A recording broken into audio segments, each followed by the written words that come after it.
What's the impact of PrEP going to be on all sexually transmitted diseases, including hepatitis C, and on drug use in the context of sexual activities that could enhance the transmission of any of these infections? Well, we've got to get approval for PrEP, and I think that is a huge problem that we have as well. Is the U.S. has PrEP approved, we don't, and so we are not even going to be able to study PrEP in this country until we're able to get access to it. How is that going to change things? Well, I think it can change things to a degree, but PrEP isn't the total answer. And so, PrEP helps in one dimension, but patients still got to be careful out there. And we have a syphilis epidemic, and PrEP ain't going to stop that.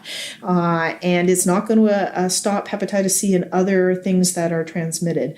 And it's how to use PrEP properly, and that's something we need to understand as well. We need to understand what are the dynamics that are happening in those circumstances and how to offer harm reduction. Like PrEP is a form of harm reduction in this situation where we can't, we can prevent an infectious disease. Well, we have to think about the same thing, generally, I think, about hepatitis C in injection drug users and in people who acquire it through other ways. Having the drug is not the entire answer. Having the drug is important, but it will also be important that patients who are prescribed PrEP or given PrEP are counseled appropriately and understand that this is a drug that works when you take it. And so there has to be a big teaching element.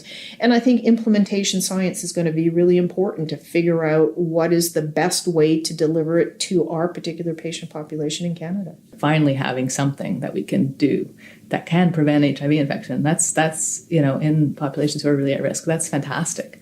But we have to message that, I think, with not just a cautionary message, but an intelligent message about how do we actually maximally use that for benefit that it will be sustainable.